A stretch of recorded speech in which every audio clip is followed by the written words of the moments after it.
Pemirsa Melata, saya Ismail Mafaris. Dan saya Saidah. Hari ini kami berbicara dari SK Bandar Seri Sendayan Sempena Pandai Lensa Muda.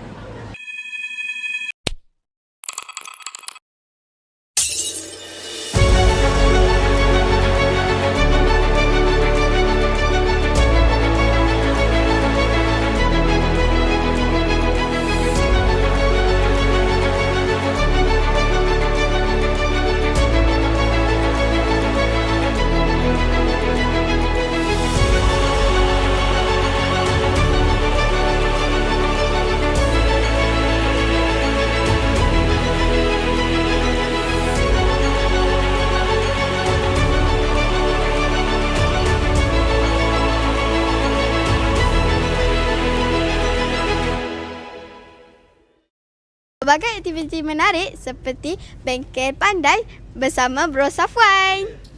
Alright. Kemudian sharekan apa yang awak dah belajar dalam sesi hari ini. Dan rujukan video ada dalam grup WhatsApp. Nanti boleh tengok. Okay, nanti kita punya tim pandai akan sharekan rujukan video. So awak boleh tengok video macam mana dia buat. Boleh ambil balik. Gunakan segala tips yang saya dah kongsi tadi. Bila rakam tu masukkan swing, buat follow, ada wide shot, medium shot dan sebagainya. Kan tadi kita dapat praktikal kan. Make sure lighting okay. Semua kita minta untuk awak share pada Google Form rujukan yang akan diberikan dalam grup WhatsApp kita. So, masuk first day kat sekolah ni, apa dia? Gembira dengan happy dan takutlah. Kenapa takut? Sebab first day masuk, saya pun tak ada lagi bersama TV PSS Sepuncak. Hari ni gaji raya. Method dia simple je. Yang kita nak buat adalah cara buat video yang berstruktur. Okey, struktur dia lebih kurang macam ni. Okey. Kalau kita boleh tengok dekat depan ni, dia ada 3 tau. Baca dekat depan sama-sama 1, 2, go. Okey, yang pertama apa dia? Intro, kedua content, ketiga ending. Ingat 3 ni je. Okey, ICE. Apa dia? ICE. Intro, content, ending. Okey, jom kita tengok macam mana nak buat intro yang simple. Kita pakai 4 hari.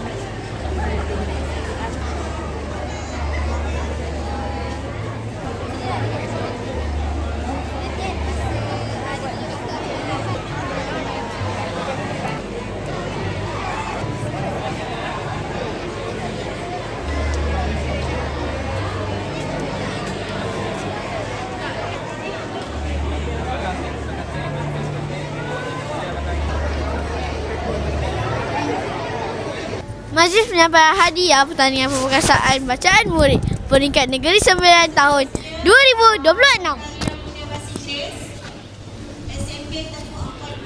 100 orang guru dari 100.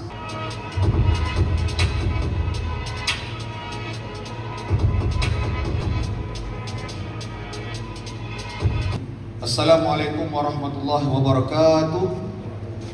Salam. Pagi ini dalam satu majlis penyampaian hadiah pemberkasaan tahun 2026 dan penutup Bersama-sama guru pembimbing, sama-sama guru pembimbing dan Puan Zamratul Kausar binti, sama-sama guru pengiring Aiman bin Muhammad Rizman, Nabila, Puan Khair Nabi.